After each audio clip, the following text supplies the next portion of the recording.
नमस्ते भाई। इस वीडियो में मैं आपको बताऊंगा कि मैथ्स के चैप्टर को किस ऑर्डर में आपको पढ़ना है और मैथ्स में जितने चैप्टर होते हैं उनका वेटेज कितना है, यानी कि पेपर में कितने कितने सवाल लगभग किस किस चैप्टर से पूछे जाते हैं। ठीक है। जिन बच्चों ने मैथ्स का सिलेबस पूरा नहीं किया है या वो कभी SSC CGL CHSL CPO MTS की तैयारी नहीं किए हैं, आप ये तैयारी शुरू कर रहे हैं और उन्हें सिलेबस और एग्जाम के पैटर्न के बारे में कोई जानकारी नहीं है, तो उनको ये कंप्लीट पता लग जाएगा कि मैथ्स में कौन कौन से चैप्टर आपको पढ़ने हैं, कितना समय लगेगा और किस तरीके से आपको जो है किस ऑर्डर में चैप्टर्स पढ़ने हैं। ठीक है मेरे प्यारे भी, कंप्लीट मैं आपको बताऊंगा। देखिए बच्चों, अगर मैं कहूं तो मैथ यहां पर दो टाइप का कर दिया है। एक हो गया मेरे प्यारे भाई आपका अर्थमेटिक मैथ, जिसको हम अंक गणित बोलते हैं। अर्थमेटिक मैथ में छोटा छोटा मिलाकर 20-25 चैप्टर बन जाता है। और उसके बाद है आपका एडवांस मैथ। एडवांस नाम है तो बच्चे समझते हैं कि बहुत ही एडवांस मैथ होगा, ऐसा कुछ नहीं है बच्चों। अर्थमेटिक मैथ जनरली नंबर्स के साथ डील करता है और एडवांस मैथ में जो है फॉर्मूला, फिगर्स, ठीक है ना, थ्योरीज इसमें ज्यादा होती है, रटने वाला काम इसमें ज्यादा होता है। और अर्थमेटिक मैथ में समझने वाला, प्रैक्टिस वाला काम ज्यादा होता है। लेकिन इसके अलावा भी एक चंक ऐसा बनता है जिसमें आपका बिल्कुल अलग फ्लो है। Number system, simplification, shirts, statics, probability, permutation, combination में। तो मैं आपको बिल्कुल डिटेल में समझाऊंगा। सबसे पहले हम अर्थमेटिक पे ध्यान देते हैं। जब कोई फ्रेशर बच्चा तैयारी करना शुरू करता है तो बहुत बौखलाया हुआ होता है, उसको अगर एडवांस पढ़ाने लग जाए ज्योमेट्री, ट्रिग्नोमेट्री, अलजेब्रा, मेंसुरेशन, तो घबरा जाता है। मुझे लगता है पहले हम अर्थमेटिक पढ़ेंगे, एडवांस अपने आप समझ में आ जाएगा। ऐसा कुछ नहीं है। अर्थमेटिक और एडवांस का दोनों आपस में कोई रिश्ता नहीं है। आप अर्थमेटिक और एडवांस सेपरेट पढ़ो, दोनों के सोचने की विधि भी एकदम, पढ़ने की विधि भी अलग अलग है। अर्थमेटिक मैथ में कौन कौन से चैप्टर है? अर्थमेटिक का तो सबसे बेसिक और सबसे पहला चैप्टर पढ़ना चाहिए वो है परसेंटेज। अगर आप सीधा टाइम, स्पीड एंड डिस्टेंस पढ़ोगे कभी नहीं समझ में आएगा। हमेशा परसेंटेज, प्रतिशत पढ़िए हमेशा। और परसेंटेज चाहे आप प्री का पेपर दे चाहे मेंस का पेपर दे, हमेशा एक सवाल ही परसेंटेज से आएगा। लेकिन फिर भी हम अपने बैच में इसकी 20 क्लास करवाते हैं। क्यों करवाते हैं इतनी ज्यादा क्लास? क्योंकि परसेंटेज पूरे अर्थमेटिक का आधार है, एक नींव है। इसमें 2-3 कंसेप्ट ऐसे हैं जैसे कि deviation, percentage change, successive percentage change, जो हर चैप्टर में इस्तेमाल होता है। उसके बाद रेशियो, परसेंटेज के बाद रेशियो ही आपको पढ़ना है। अब डायरेक्ट प्रॉफिट लॉस है किसी चैप्टर पे छलांग नहीं लगा सकते, और रेशियो का भी एक ही क्वेश्चन पेपर में पूछा जाएगा। तो दोनों चैप्टर से एक एक सवाल ही आएगा, लेकिन ये पूरे अर्थमेटिक मैथ का बेस है, आधार। उसके अलावा आप जंप कर सकते हैं कि जो इच्छा वो पहले पढ़ लिया, लेकिन स्टार्टिंग में आपको परसेंटेज और रेशियो ही पढ़ना है। अगर हम उसके बाद बात करें तो मैं रिकमेंड करूंगा कि आप प्रॉफिट लॉस डिस्काउंट पढ़ें, क्योंकि प्रॉफिट लॉस डिस्काउंट पूरे अर्थमेटिक मैथ का सबसे इंटरेस्टिंग, सबसे ज्यादा मजेदार टॉपिक है और सबसे ज्यादा सोचने वाला टॉपिक है, जिसमें आपका थॉट प्रोसेस बहुत ज्यादा लगेगा।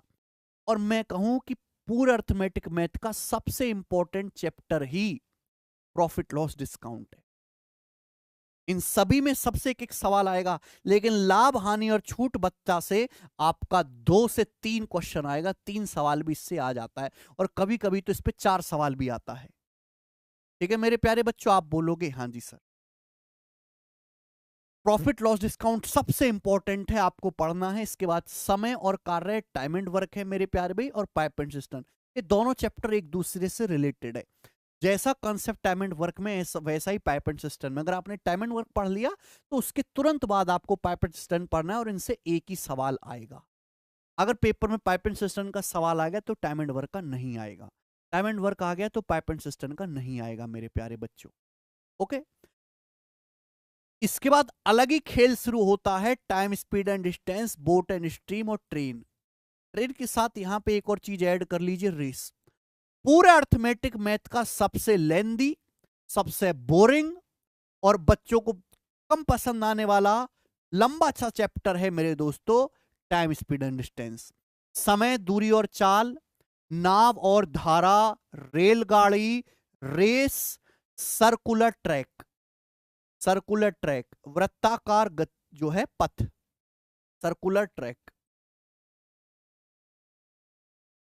इतना सारा हिस्सा है मेरे प्यारे भी, अगर पूरा ये चैप्टर तैयार करना है तो आपको लगभग 500 क्वेश्चंस करने पड़ेंगे। और इससे पेपर में सवाल कितना आता है, एक सवाल आएगा। अगर ट्रेन से सवाल बन गया तो बोट से नहीं आएगा, रेस से बन गया तो टाइम स्पीड एंड डिस्टेंस से नहीं आएगा, ये परेशानी है। मतलब एक सवाल तैयार करने के लिए बहुत ज्यादा एफर्ट और मेहनत इस चैप्टर में देनी पड़ती है।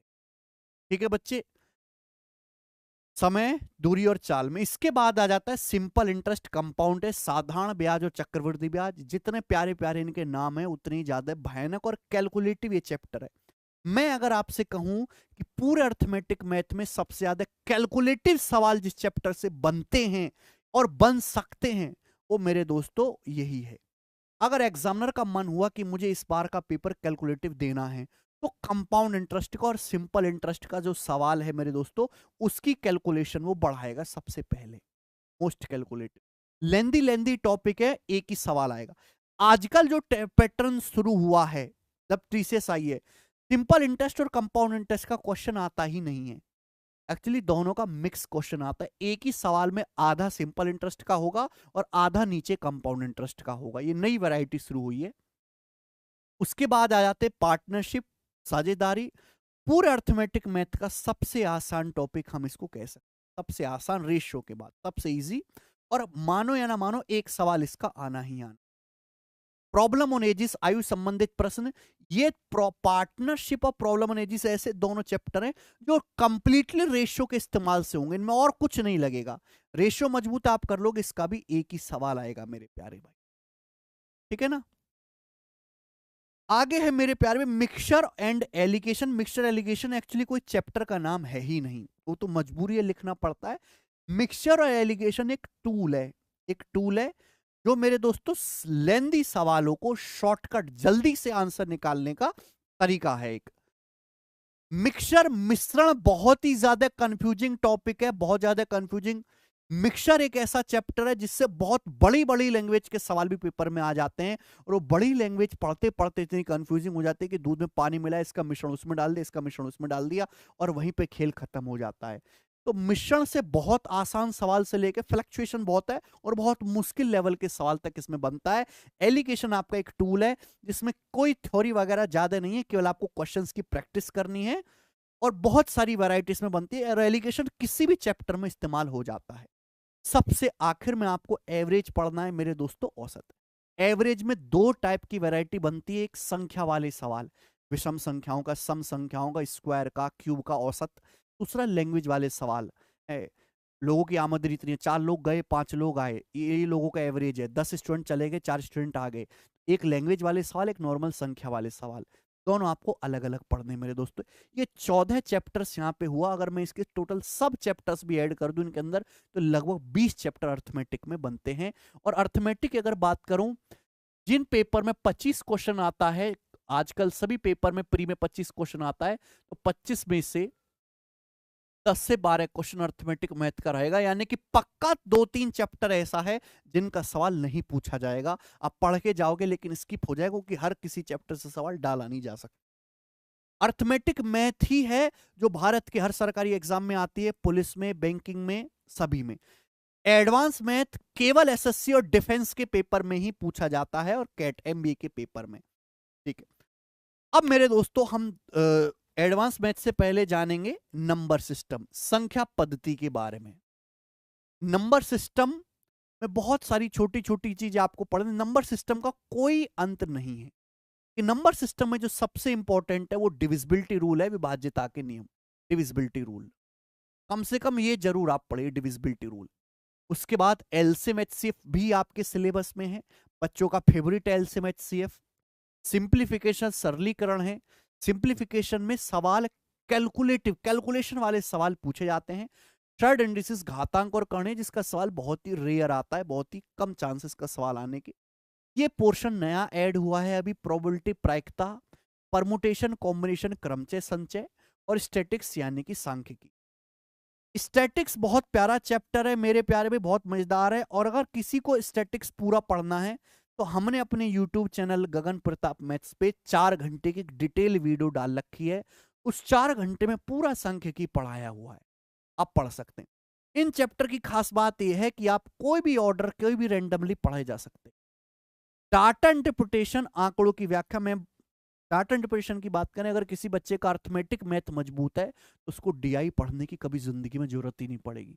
डीआई पढ़ना पड़ रहा है, डीआई सॉल्व करना पड़ रहा है, इसका मतलब अर्थमेटिक मैथ पढ़ने में कंजूसी करी है, अंक गणित कमजोर है।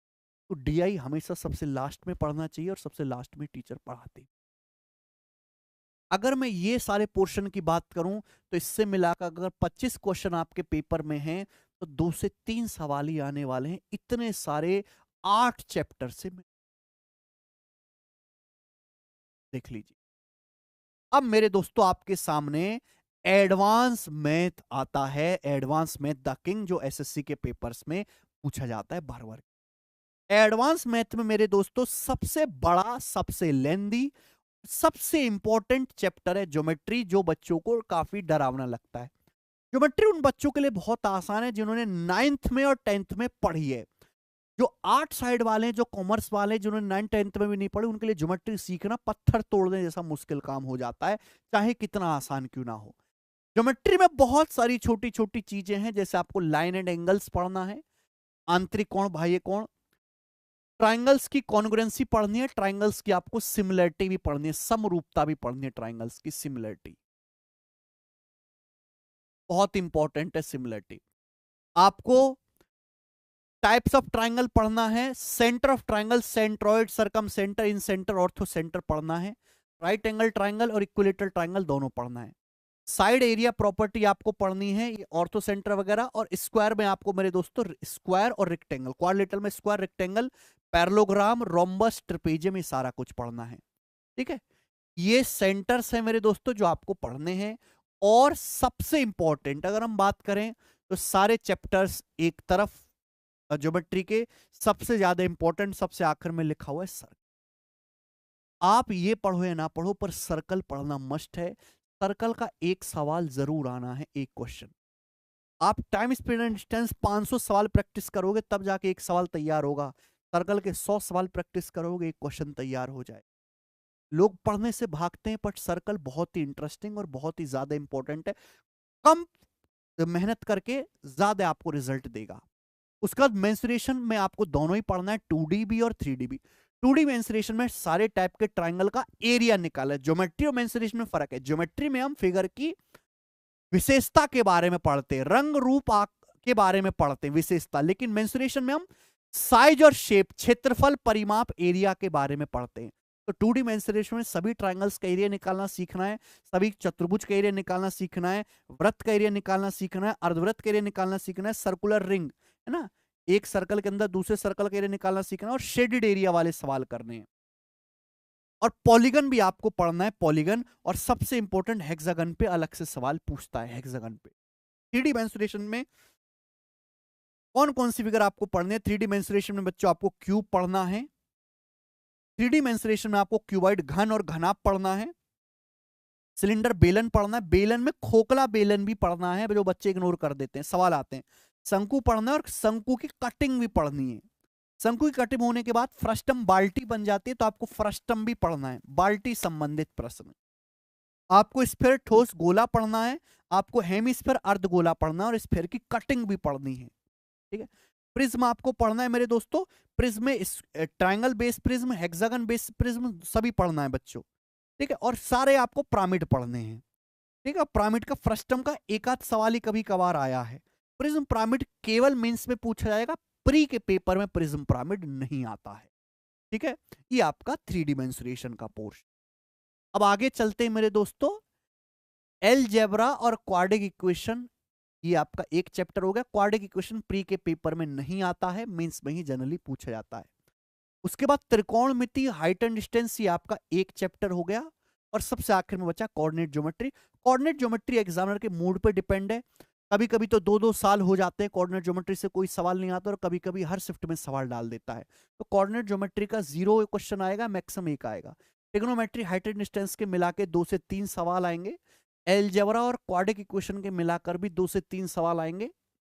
अभी ज्योमेट्री के मिलाकर एग्जैक्ट ज्योमेट्री के 3 क्वेश्चन आएंगे, 3 क्वेश्चन एग्जैक्ट, ना 3 से कम ना ज्यादा है, और 2D और 3D दोनों मेंसुरेशन को मिलाकर भी 2 से 3 क्वेश्चन आएंगे।